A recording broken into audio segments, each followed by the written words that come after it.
Enzo, le fils aîné de Zinedine Zidane, est convoqué par Francis Mériqui pour le stage U19 du 3 au 5 mars prochain.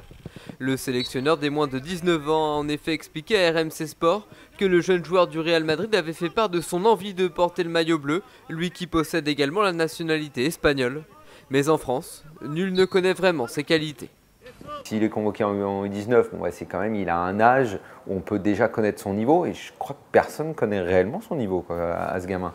Et normalement, Zidane à 19 ans, on savait quand même qu'il était fort. Lui, on ne sait pas trop. Donc c'est beaucoup de curiosité et l'envie d'en savoir plus. Équipe de France toujours, J-2 avant l'annonce de la liste des joueurs convoqués par Didier Deschamps pour le match amical France-Pays-Bas. Parmi les prétendants, Lucas Digne, le défenseur du PSG, dont le rêve est de disputer la Coupe du Monde au Brésil. Pour moi, ça représente un objectif, je vais pas vous mentir. Après, c'est aussi un rêve parce que c'est dans le pays du foot, tout est réuni, toutes les conditions sont réunies pour avoir une magnifique Coupe du Monde et j'espère en faire partie. 18 mois de prison avec sursis et impossibilité de repasser le permis de conduire pendant 3 ans. C'est la sanction dont a écopé Mbaye Niang.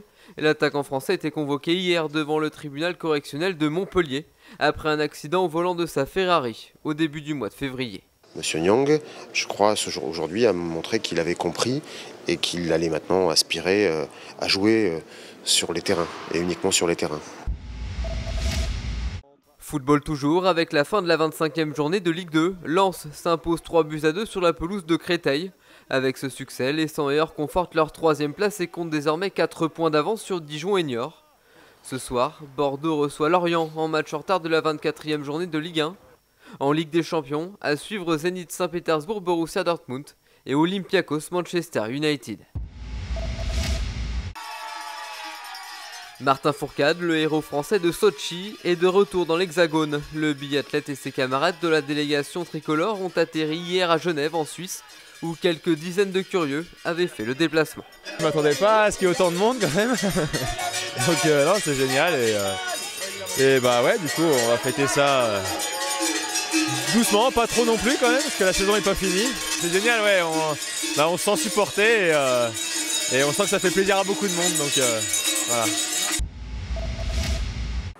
Philippe Saint-André a annoncé le groupe de 30 joueurs convoqués pour le match face à l'Écosse le 8 mars prochain. Le 3e ligne, Louis Picamol, est notamment écarté. Le demi de mêlée de Clermont, Morgan Parra, effectue lui son grand retour. Enfin, un mot de basket. Orléans l'emporte à Nancy 87-83 après prolongation lors de la 20e journée de Pro A. Les Orléanais remontent à la 2e place. Les Nancéens sont 6e.